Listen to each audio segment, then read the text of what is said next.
Hello, and welcome back to Fortify. This is 321 Go, and today we're going to be looking at some of my best work, in my opinion, at a base that took me quite a while to actually make.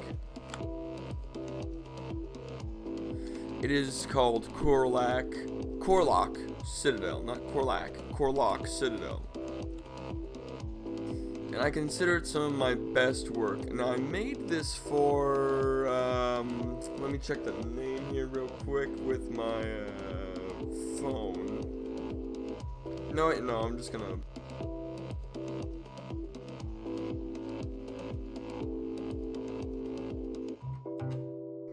I made this base for external banter.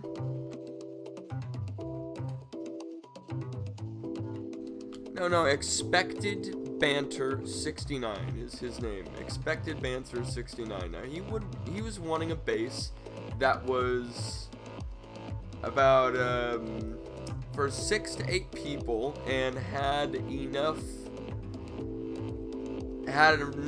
defense that it really was like a large person base. It was full on ready to anti-raid and all this other shit.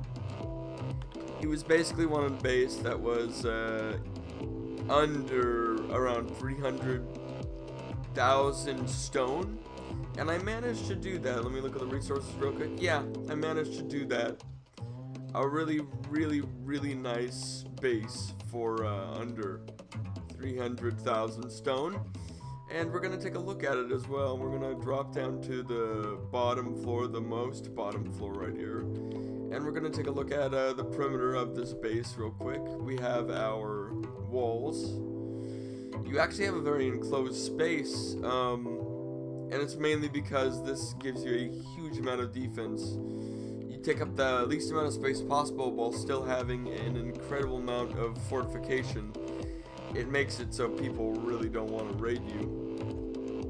Here you see the tool sheds with the tool cabinets in them on the outside, and we'll get to their area of cover later.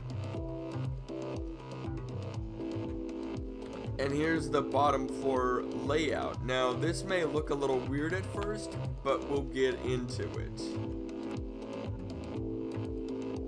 So from our first floor, you come in through the main gate and you go up here, up the stairs, and through these doors. These external doors right here are meant to throw off the enemy should they come through. This is also double layered, so you have to breach through this one. Not only do you have to get up, you have to destroy these barricades and boost up to destroy this, but then you also need to destroy this and then destroy that, and even depending on where you detonated the blast from, you're going to be destroying a lot more than it is worth it to just get into the base. Now on the bottom floor right here, the most bottom floor, you can see that if you come in through here, you go down these steps, and I kind of want to take off, I'm going to switch that to pillar. You go down these steps, and you can go up these steps. Now that actually leads to our first floor tool cabinet guarded by a sentry. Right when someone opens the door or detonates a charge and blows up the door and tries to run in, they will be met with swift resistance. You can also go straight down onto the ground floor, the actual ground floor, and we have a full foundry in here.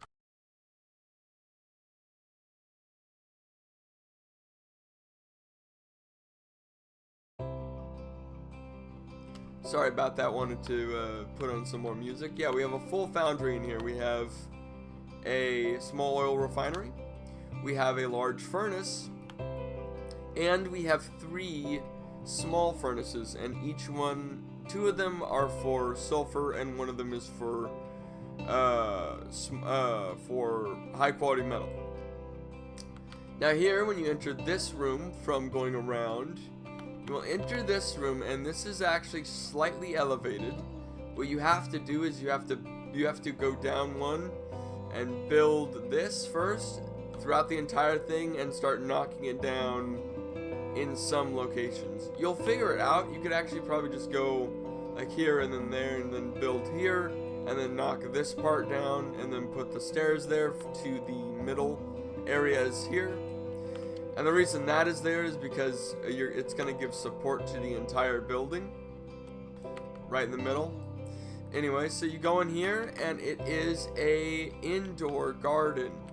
You have 3 here, 3 there, the large plots, and then 1 and 2. And these storage boxes, if you don't know from my previous video, these are for seeds. And these are for storing the water, and oh, I did not add that like I said I was going to. That's embarrassing. Yeah, a campfire for refining water should always be down here. I'll have to save that right now. There we go. Anyway, to continue, now this may look a little bit off the top because it's like, well, you're building something that's pretty much right in the middle of the actual level. This is like halfway down, sort of. And we look at this and we're like, well, why? It doesn't even have a lot of walls and everything. That's because if we do this, you no longer see the garden. This is something quite interesting. I call this a hidey-hole, or a little loft, whatever you really want to call it. And it's up here, and the only way you can access it is through the garden and through this hatch at the end, right there. You have to access it and go. It's going to go down, and they won't see it through your plants if you have like hemp or something there sitting there. Now the cool thing about this hidey-hole, this little thing up here, is that if we go down, and let's say we were a person coming in, now we're about right, not here, but probably like right here, going around the bend, right? If they don't look up fully and recognize that this is here, this little opening, they will assume that is a wall. They absolutely will. I've had my friends miss this. But anyway, you go in through here, and it is this inner sanctum that really gets things going. And then you go and access that hatch. If there is plants here, they will hardly notice that. People running in will hardly notice that. Anyway, so we're gonna go up to the 3rd floor now, or the 2nd floor rather, and take a really good look about where you come in and what you get from that. Well, you come in through the bottom, the ground floor, right here where you ran in through here. You come in through this hatch. It's guarded by 2 sentry guns. You go into this room. You have a repair bench here and a blueprint canvas here. You also have 2 water barrels here and 2 here. Both are for drinking water, and this is guarded by a sentry. You can choose to go in either the right or left area. You go in through the left area, you go have a sentry gun facing right here. Defensive low walls in case you need to crouch down and shoot. And you have 2 turrets aiming right down here on this hallway. You go through this airlock to get into this room. And this airlock has a sentry gun guarding this door. And it has 8 chests. 8 chests. You can knock it down to however many you really want, but I have 8 chests sitting there. And you go into this room. A campfire for cooking meat, cooking food. And it's got its own 2 chests and a door, or not a door, a window watching outside. You can kind of see over the wall, not really though. It's got a bed here as well and a low wall, just for that defense. Here's another airlock for this room, and it's much of the same from the previous room. You can also go to the left here and we have window there and a window here, along with a a workbench and, you know, a repair bench and a blueprint canvas. This is much of the same in airlock, except for now it's on the left side going in. And you can come in through here as well, low wall here. And going through this airlock, and this is actually interesting. This room, you actually need to go through if you want to access the next floor. So you go through this door, and you go through this person's room to go into this room. This room you can only access if you blow open this wall, so you still have to get through a number of layers and walls and everything to actually get to this location. Yeah. And there is a ladder hatch. Well, there's also your second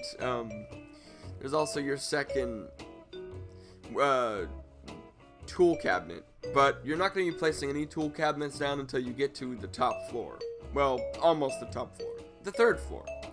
This is the only tool cabinet you want to put down right at the beginning. And then you're going to set down the next one on the next floor, and then the next one on the next floor right there. And then you'll set all these on the ground floor, in that order. Anyway, you access the third floor from the ladder hatch. And you got a sentry gun watching it, just as the bottom you have a sentry gun watching the door.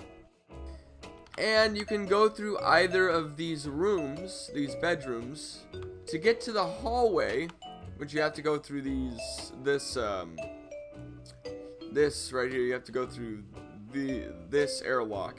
And if you look at these for a while, and you look at everything, I've set these in a specific way so that whenever an enemy comes in, they're not getting through a wall without having to destroy it on the hard side. And even at that, once they get through, they're going to be met with another room. So, it's interesting. Anyway, so you go through this bedroom of much of the same, and you get into this hallway, and it's kind of the same up to this point, as you can see. This is your first balcony. It's your one of two balconies, and you can look over the wall quite nicely, see enemies running up to your base. It's great. It's great.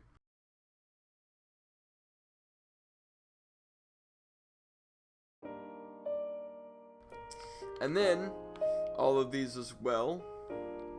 These rooms, it's much of the same, but some people won't just look immediately when they're going through a base. So the fourth floor, which is our top and final floor, it is the roof, you get in through a ladder hatch right next to the other one. And as you can see, it overlooks the entire area. You can see a whole lot over your base. You can look down here as well, aim, and take a shot right as maybe they destroy a wall.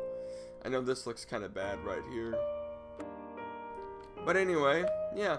So you look over this wall, you're like, oh, I can kind of see, you know, over it and shoot at enemies. And you have a great vantage point from up here because somewhere on the ground, they can barely see you. You crouch down a little bit, they can only see a tiny, tiny bit of you. And then you shoot. It's absolutely fantastic. The entire base is covered with, or is lined with the barricades. The metal barbed barricades. And in case anybody wants to try to jump this, if they fail, they fall into 3 bear traps or landmines, depending on what you want to add there. Bear traps, in my opinion, work better, but everybody likes something. Bear traps are really great, landmines are really powerful, but you have to replace them. And it has this little thing here. I considered putting a hidey hole here as well, but I decided against it for a couple of reasons. Mainly because it's going to make the second floor awkward. But this is Corlach Citadel. It's quite nice. It's got its own large furnace. It's got its indoor area there for water. You're mainly going to be boiling water. I did not want to add the large water catcher because they don't have it in the game. But if I were to, it would be a 9 area, so it would be 9 of these placed end to end, and you would see it as something like that. That amount of area would be for a large water catcher, but since they don't really include it in the game, it's hard to really put that in and show you where it's gonna be. Anyway, you could put a large water catcher if you want. The boiling of water, if you put this base next to a river or the ocean, any source of water really, you'll have enough water. You'll just get it in buckets, take it in, boil it, and then store it. Make sure it's fresh, all of that. So you may be asking, well, how do I build this base with 8 people when we just started the game? And that, my friend, that requires the transitional base. Now this base takes up no stone. It takes up absolutely no stone, mostly wood. It's all log, and it gives you enough room to live comfortably while you're getting ready to transition, and that means using all these furnaces. So right as you walk in, you have 8 beds. The first 2 beds on the sides and the front will share with somebody else. Every bed has a campfire next to it for processing water or processing food. We have a repair bench here and a blueprint canvas, and we have 4 large water barrels for storing fresh water. It has a cabinet right here. I wanted to put it right in the middle right here, but the game wouldn't let me, so you can do that if you wish. And we have 12 furnaces in this base. 12 furnaces. And I put 8 down, so we have 8 large boxes, but you can increase that to 16 if you change it to how they are positioned. You'll be able to store everything you need, or mostly everything, for the base. So the transitional base, it's all wood, so you can burn it down right after. No one's going to be trying to boost into it with these here unless you go up right to the front door. You're going to hear them at that point. You can open up the front door, and while they're trying to boost with a friend, shotgun both of them. If they try to get in through here, if they try to boost in through there, they need another friend to run into there before they can boost out of it. It's a great base to transition from. It's smaller than the one you're going to be building afterward. In fact, you could use this base as a start for the other one and burn down the parts you don't need and upgrade the ones you do. As I said, this base requires no stone and no high quality metal. The 850 metal fragments is for chests and beds and all this other stuff. And except the beds aren't included, so it's mainly for chests. And the resources, they don't cost a lot of resources to make this base. And with 8 people in here, you'll be able to get the resources ready for the actual large base, the Corlach Citadel is what it is, in no time. Again, this does not take more than 300,000 stone. It's a great upgrade. If you get everything done, you'll just make the frame first, put down all of your cabinets, make the frame, put down the cabinets, make the walls, upgrade the frame, and there you have it. Now, I probably should have been playing some music because you don't want to listen to my droning voice. But yes, this building is done, and later on I'm hoping to get a video done with smaller bases people want. Nothing that takes a huge amount of time to explain or anything like that. But yes, this base has a lot of turrets in it. and it has a lot of area to walk on. It is all around, I consider it my best work yet.